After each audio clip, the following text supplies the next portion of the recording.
साथियों, दुनिया भर के विकसित देशों में आर्थिक विकास का बहुत बड़ा कारण वहां का इंफ्रास्ट्रक्चर रहा है। जिन भी देशों में बड़ी प्रगति, बड़ा विकास हुआ है, उनके आगे बढ़ने के पीछे बहुत बड़ी शक्ति वहां के इंफ्रास्ट्रक्चर डेवलपमेंट की है।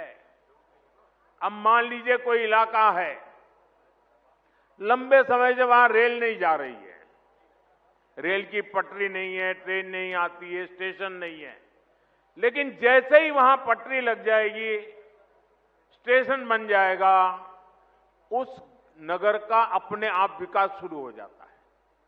किसी गांव के अंदर सालों से रोड ही नहीं है, कोई रास्ता ही नहीं, कच्चे मिट्टी के रास्ते पर लोग जाते आते रहते हैं, लेकिन जैसे ही एक छोटा सा रोड बन जाता है, किसानों की आवाजाही, किसानों का माल वहां से बाजार में जाना शुरू हो जाता है। मतलब इंफ्रास्ट्रक्चर यानी बड़े बड़े ब्रिज, बड़े बड़े हाईवे, इतना ही नहीं होता है। कहीं पर भी जब ऐसी व्यवस्थाएं विकसित होती है तो उस क्षेत्र का विकास शुरू हो जाता है। जैसा हमारा गांव का अनुभव है, जैसा हमारे कस्बे का अनुभव है, जैसा हमारे छोटे नगर का अनुभव है, वैसा ही पूरे देश का भी होता है। कितने एयरपोर्ट बने, कितनी वंदे भारत ट्रेनें चल रही हैं, दुनिया के कितने देशों से हवाई जहाज आते हैं, ये सारी बातें विकास के साथ जुड़ चुकी है। और आज भारत भी बहुत तेज गति से इसी रास्ते पर चल रहा है। इसी कड़ी में आज देश के अलग अलग हिस्सों में नई वंदे भारत ट्रेनों की शुरुआत हो रही है। काशी से खजुराहो वंदे भारत के अलावा फिरोजपुर दिल्ली वंदे भारत, लखनऊ सहारनपुर वंदे भारत और एर्नाकुलम बेंगलुरु वंदे भारत, इसको भी हरी झंडी दिखाई गई है।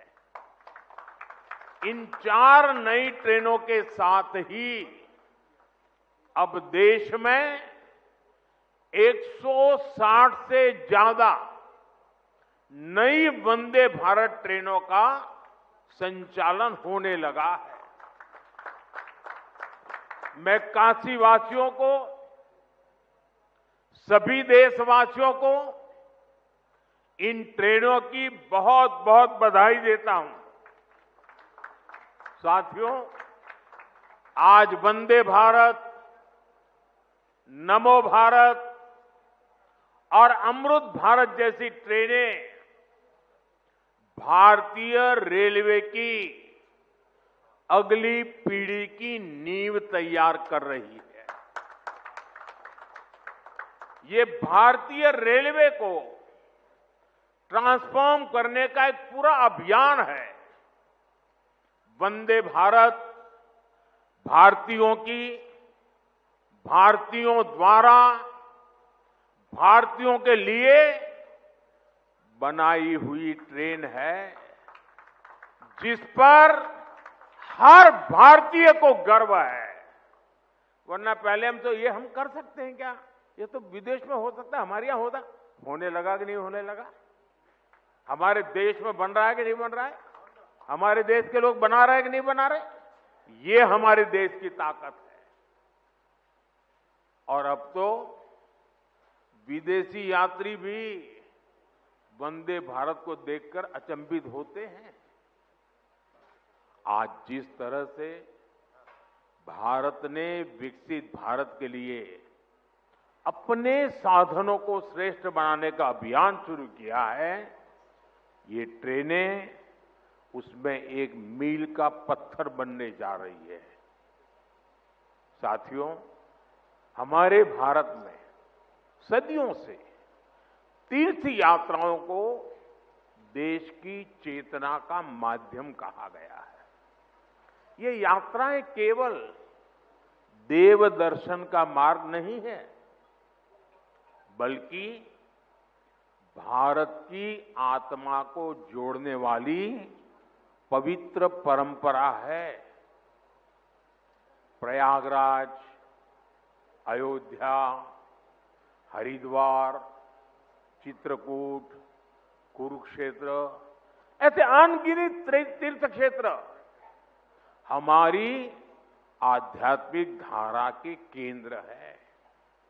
आज जब ये पावन धाम वंदे भारत के नेटवर्क से जुड़ रहे हैं, तो एक तरह भारत की संस्कृति, आस्था और विकास की यात्रा को जोड़ने का भी काम हुआ है। ये भारत की विरासत के शहरों को देश के विकास का प्रतीक बनाने की तरफ एक अहम कदम है। साथियों, इन यात्राओं का एक आर्थिक पहलू भी होता है, जिसकी उतनी चर्चा नहीं होती। बीते 11 वर्षों में यूपी में हुए विकास कार्यों ने तीर्थाटन को एक नए स्तर पर पहुंचा दिया है।